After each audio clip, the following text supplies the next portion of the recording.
Oh my gosh, I gotta tell you, I love this movie so much. Like, I was in it. I'm on this emotional roller coaster. I'm crying at the end. I was like, what is going on?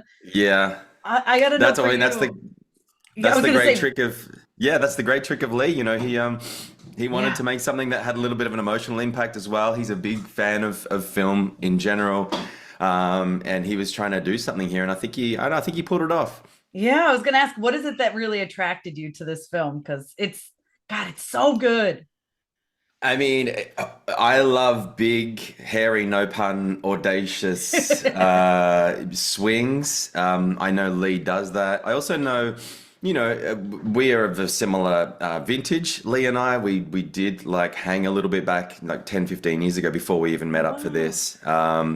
We're both from Melbourne, and I'm really proud of him as a filmmaker, and loved Invisible Man, loved Upgrade, loved his whole thing really. And I guess we cut from the same cloth. We really like to be quite pragmatic but artful in what we do, and it's a universal monster. Like Yeah.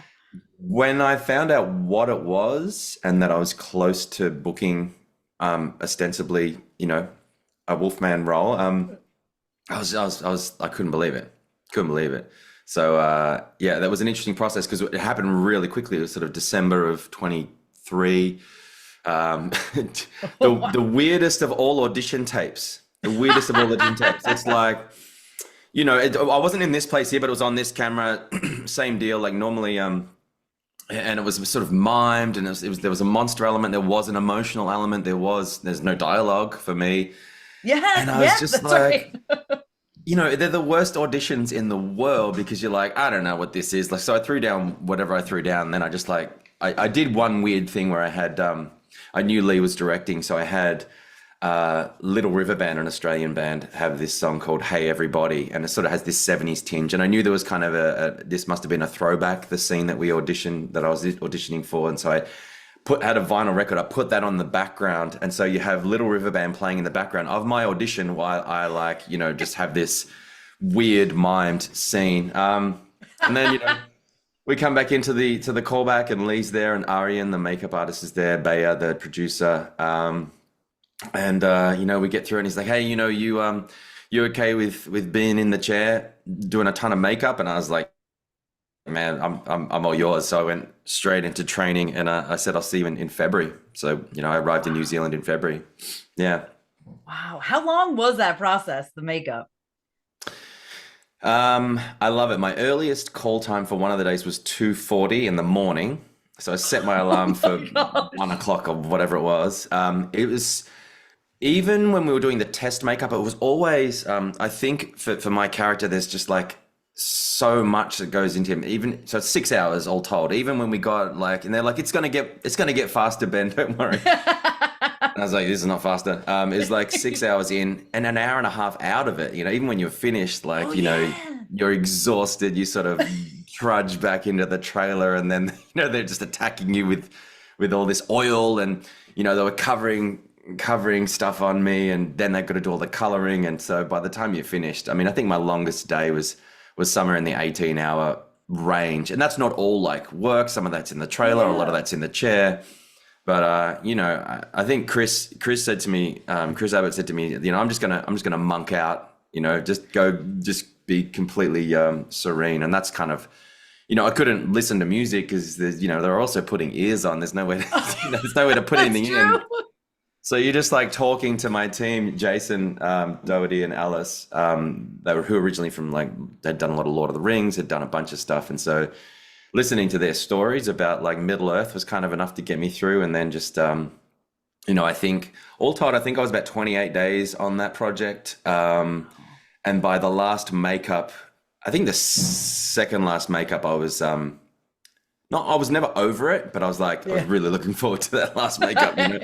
Yeah. Yeah. You're like, okay, I get it. I've been It's like, doing all right, I this. know what this is now. But then at the end, they're like, would you do this again? Would you do it? And I was like, damn straight, I would do this again. You know how Yeah. much fun it is to like be in that, to be inside that is Oh amazing. my gosh. What was Yeah. your reaction when you first saw yourself the first time, like completely done?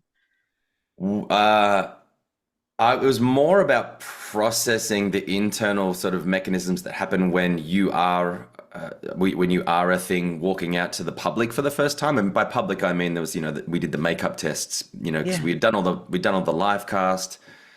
But man, I was just like, I because I'd seen some of the models as well, and I'd seen Arian's work, knew it was going to be good. And then when we did the test makeup to send to studio, I just walked out, and I remember there were just a few people who were sort of literally taken aback. And these are makeup artists who are expecting to see something Yeah. crazy and wild, and to see that, to be taken aback. And then, that was the first one. I was like, oh, this is pretty wild. And then on set, I remember walking out, and I think I sidled up next to Julia at one point, and it's on, it's on a soundstage, so it's kind of dark when you're not on camera. And I sidled up next to her, just like waiting for the shot, waiting to walk on set or whatever. And she turned and like kind of packed, kind of shat herself, She's like, oh Jesus. Yeah. And so that's always funny. And then then there's the flip side as well. I think it was one of Julia's people had only seen me in the makeup, and then at the end sort of saw me out of the makeup and sort of went to introduce themselves to me again. I was like, I don't know, we've been talking for the last like 3 weeks. What are you talking about? Like, oh yeah, I sort of thought I recognized the voice. That's so funny. Yeah. I mean, I love how like in this, especially with like Christopher's transformation, how it's like you see the humanity. And I think that makes it even like with you, like more, because you're like, I know this was like a man at one point. Do you know what I mean? 100%. Yeah. 100%. So do you feel like you put yourself in that mindset too? Yeah, so when I was sort of researching how to make a scary monster, there's two things that happen. There's the emotionality of a monster, and there's the cognitive aspects of a monster. So say like a vampire has like low emotionality and high amount of cognitive. They're kind of sly, and they're sort of a zombie has like a higher, depending on the zombie, but something that goes berserk has a high amount of emotionality and a high amount of cognitive. But this guy, the further you stretch those apart, the scarier it gets. So here's a monster that's highly emotional, but has a lower amount of cognitive, like literally, can't open a door, or literally can't, but can figure some things out, but was originally like, a man. And then, on some level, my character does know who he's hunting, and it's like all the more tragic in that sense. And so, just like with Chris's journey, I'd like to sit pretty deep in those emotions. Certainly, no spoilers, but where it ends up in the end, there's that scene. And so, but before then, it's just about domination and, high aggression, and just as much physical, just as much physicality as I can bring, really, which is always fun. Like, I went into so much training for this, did so much stunt training, and then on the day when you're asked to do all of that work inside all of that makeup, it's just like you really have to draw on 110% of what you have, or it doesn't work. But it's a really interesting psychological kind of journey. But then at the end of the day, you're also trying to give Leigh what he needs. With it, to serve the story, and also Chris and Julia and Matilda at that, so at some level, I can't be the affable like Ben, I've got to be this thing that's literally hunting them. So that was also fun as well, to see how different actors respond to the person outside of the monster, I suppose. Yeah. Well, it was funny when I was talking to Julia, she said that Matilda was like the least scared of all of them, that she just is like, and so I'm curious, like, did you feel that way too? With Matilda? Yeah. She's like, she's such a little professional. Like, she was just like, Matilda. whatever. I mean, you have this kid who comes in. By the way, I think Matilda, she was, I want to guess 9, I think, from memory. She also was from Leeds, in not just a London accent, but like a Leeds accent, that's a hard thing. But, her American accent is flawless as far as I can tell. And then all of her, like, so she'll have stunt doubles, and like, I think she had like 2 or 3 doubles for the stuff that she had to do. And I remember I think it was Bayo, the producer, or someone, or the makeup artist, said, let's go and meet the girls, because you're gonna have to spend all time with them, when I was in full makeup. And I remember walked into the room, and the makeup, like the doubles, Matilda's doubles, they just couldn't even like touch me or whatever. Matilda's in there, she's like fist bumping, she's like, yeah, you really do look scary, actually. Her mum's like freaking out. But I love Matilda. Like, it's just such a joy to see her work. Yeah, really fond of Matilda's journey on this, and I, wish her all the best. But yeah, she didn't care. She thought it was kind of cool. Yeah, oh, it looks disgusting. You're like, yeah. I love it. I love that. Yeah. Like anything with a daughter. I have two daughters. So like any Hmm. story that has like a daughter or like especially like a daughter parent relationship, it gets me. So like from the beginning, I was like, oh no, I'm not ready for this Mm. movie. You know what I mean? Oh, 100%. I've got three kids, so two who are older. They're 22 and 20 in Australia. My two boys, now young men. But I do have a 4-year-old daughter, wow. who through this process, because they were with me while we were shooting this, she came to believe that she was also a werewolf or a wolf man, and so she still thinks that she's a werewolf.